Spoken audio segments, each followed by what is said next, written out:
All right. Well, folks, I want to give you a quick word of encouragement. It got through just doing a newscast with Brigitte Gabrielle, news you can act on. A lot of good momentum going on with that show. Um, I want to encourage you. I haven't done a Life Master series in a couple of weeks, and I was going to talk to you today and encourage you about being an eagle among turkeys. And what do I mean by that? Well, some of you are taking a hit at work, or maybe in an organization, maybe even in your family. I don't know if you've ever been in a situation where it seems like you're just always being pulled down with negativity, or people, not wanting you to do as good as you're doing, or just always on you. They may not do hardly anything themselves, productive or significant, but boy, they sure are armchair warriors, back row seat judges to anything that you're doing. Maybe you're the face of an organization, or the face of a business, or a sales force. Maybe not.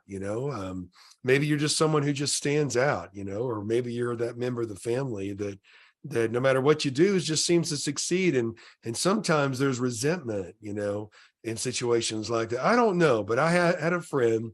He's still my friend, and he was a top producer at his company, and they always gave him a hard time.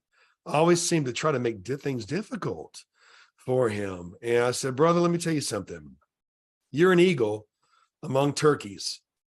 And what I mean by that is, an eagle can fly. An eagle is a different kind of bird, literally. A different kind of bird. I mean, when there's a storm, all the other birds hide. All the other animals, want to find shelter and cover. So do most people. But an eagle goes out into the storm. Sometimes they have like a 10-foot wingspan, and they're flying above the storm, because a storm makes an eagle look good. Think about that. A storm makes an eagle look good. Sometimes you're going to shine in the midst of adversity. Sometimes you're going to shine when things aren't so easy, when they're tough and there's opposition. Sometimes it's lonely. That saying, it's lonely at the top. Well, I'm talking about like at the top of your game. Sometimes it's lonely, especially if you're in leadership, man, it's lonely. Maybe you're in ministry. Maybe you're not the top performer in a sales team, but you're a minister. Hats off to you if you really love people and you really love Jesus. But, take ministry, for example. I talked to a pastor who called me the other day. He was in a panic. Hadn't talked to this cat in over a year, and sharp young man. But you know what? I told him the same thing.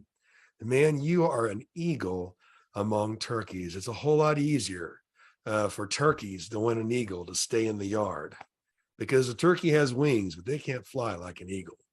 But it's a lot easier to live your design and to fly. And even among adversity, fly among the storm, above your circumstances as an eagle, because that is who you were destined to be. But this pastor talked to me, man, and he was so discouraged. But I was thrilled to encourage him with that. Ministry is not easy for those of you who choose to be involved in that.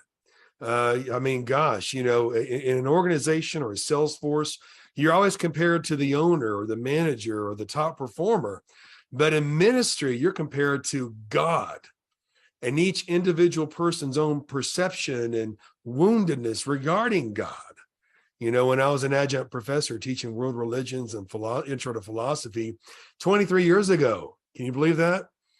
I noticed that most atheists I met had nothing to do with the existence of God, or it had nothing to do with textual criticism or the study of metaphysics, or the cosmological design, if you know what that is, or evolution, judging the rock by the strata and the strata by the rock, when even Stephen Hawking called it bad science. It wasn't that. It was because so-and-so did me this way, so-and-so did me that way.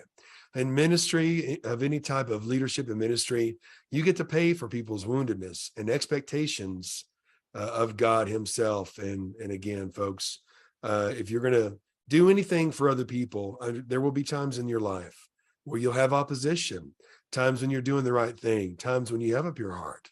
But remember that in those times, if you are choosing to fly right and you're choosing to love people, you're going to be an eagle among turkeys. And it's a whole lot easier to keep you on the ground than for them to join you in the flight. You know, one of the greatest sermons ever preached was the Sermon on the Mount.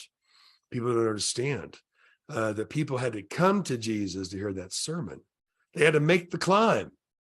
So Ricky Ferris, a biblical strategist, you know, I look forward to hearing what you have to say about the Sermon on the Mount, making the climb.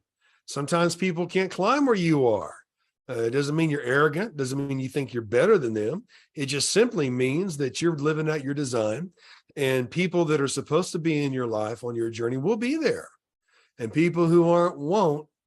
But just be encouraged, folks, that if you are living a life without fear or anxiety, and you are living your design, and you're unstoppable, you're determined to move forward, there will be times of opposition, because it's a whole lot easier to keep you down on the yard than watch you soar and to join you up there. Well, the people you surround yourself with is who you're going to be in the next 5 years. Surround yourself with eagles, love all the turkeys, but dwell where you belong, and that is above the storm with the other eagles.